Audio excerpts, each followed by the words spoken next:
In modern deep learning, structural inference, matching, routing, and architectural design relies heavily on differentiable mechanisms that mimic discrete decisions.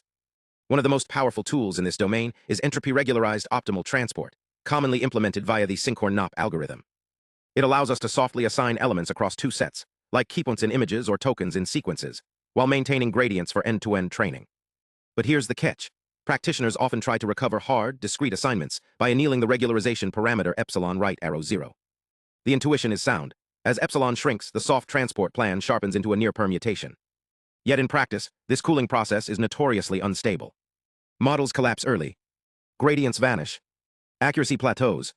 Why? We call this phenomenon premature mode collapse, a failure mode rooted not in poor initialization or bad data, but in a fundamental thermodynamic mismatch between how fast we cool and how fast the system can adapt. Let's dive into what's really happening under the hood. At the heart of the problem lies the non-normal dynamics of the Sinkhorn fixed-point map. As epsilon decreases, the optimal transport plan becomes increasingly sensitive to cost perturbations. The sensitivity scales as O(1/epsilon), a blow-up that grows faster than any polynomial. But here's the key insight. The restoring force of the Sinkhorn iteration, the rate at which it corrects errors, also degrades. Specifically, the spectral gap of the Jacobian matrix governing the fixed-point iteration vanishes as O(epsilon). So you have two competing forces. The drift of the optimal plan due to changing temperature grows like 1/epsilon. The restoring capacity of the solver decays like epsilon. Their ratio. It scales as O(1/epsilon 2). That means the system becomes exponentially harder to track as epsilon shrinks. This creates a thermodynamic speed limit. To maintain stability, the step size in your annealing schedule must scale at least as O(epsilon 2), quadratic cooling. But standard exponential schedules, like epsilon t equals alpha epsilon t, only reduce epsilon linearly. That's a factor of 1/epsilon too fast. As epsilon approaches 0, the tracking error diverges relative to the shrinking basin of attraction. Collapse is not just likely, it's inevitable. This isn't just theory. It's a fundamental constraint on the dynamics of differentiable structural inference.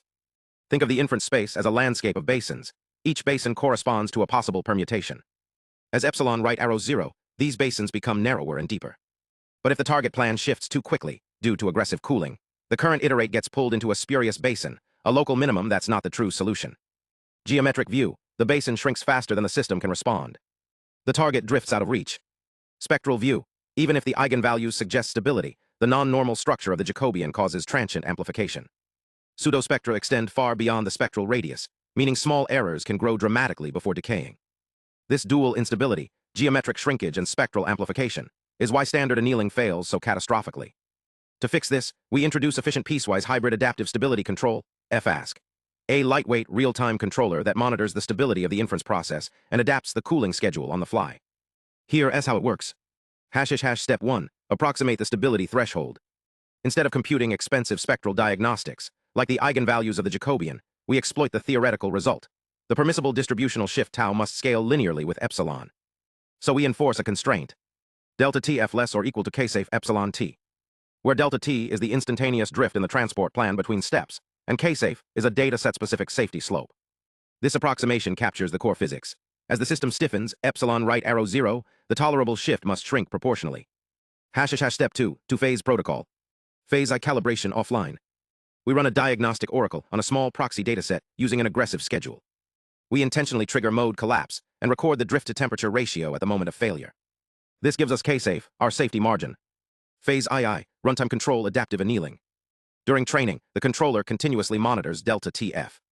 If delta Tf less or equal to ksafe epsilon t right arrow stable state, continue cooling normally. If delta Tf ksafe epsilon t right arrow unstable state, trigger a thermodynamic pause. Hold epsilon constant. This pause isn't a stop, it's a reset. By freezing the temperature, the model's feature extractor has time to improve signal-to-noise ratio. The cost matrix becomes more stable. The drift naturally decreases. Once the system regains stability, cooling resumes. It's like pressing the brake on a car going too fast around a shrinking curve, just enough to prevent a crash. We tested EPH-ASC on S-pair 71K, a benchmark for semantic keypoint matching under view variation. Standard annealing log space collapses around epoch 20.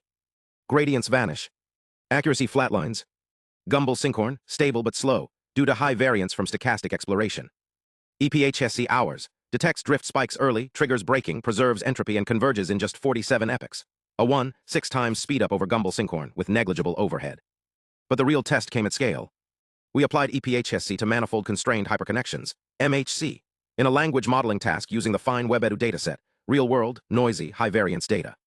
Naive exponential schedule appears stable for 98% of training, but collapses catastrophically at step 980. Gradient explosion. Numerical underflow. EPH-ASC detects instability at step 640 long before loss degrades. Triggers breaking, holds epsilon approximately 0.04 for 340 steps. Maintains stable low-entropy regime. Prevents underflow. Achieves robust convergence. This isn't just about avoiding failure, it's about anticipating it. This work reveals a deep principle. Stability in differentiable structural inference is not just a matter of optimization, it's a thermodynamic constraint. We've identified that premature collapse isn't a bug. It's a feature of the underlying dynamics, when the cooling rate exceeds the system's ability to respond. EPH-ASC doesn't just fix a symptom. It embeds the physics of stability directly into the training loop. It's adaptive, efficient, and theoretically grounded.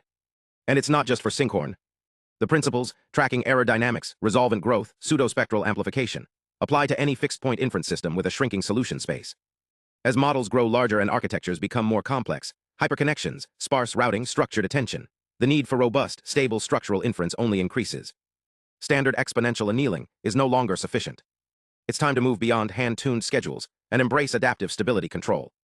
EPH-ASC shows that with a little insight into the underlying dynamics, we can build systems that don't just train faster, but train right. Because in the end, the most powerful models aren't the ones that scale fastest. They're the ones that stay stable. Thanks for watching. If you found this deep dive valuable, hit like, subscribe, and share.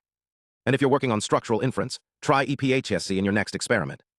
The future of differentiable architecture isn't just more parameters, it's smarter control.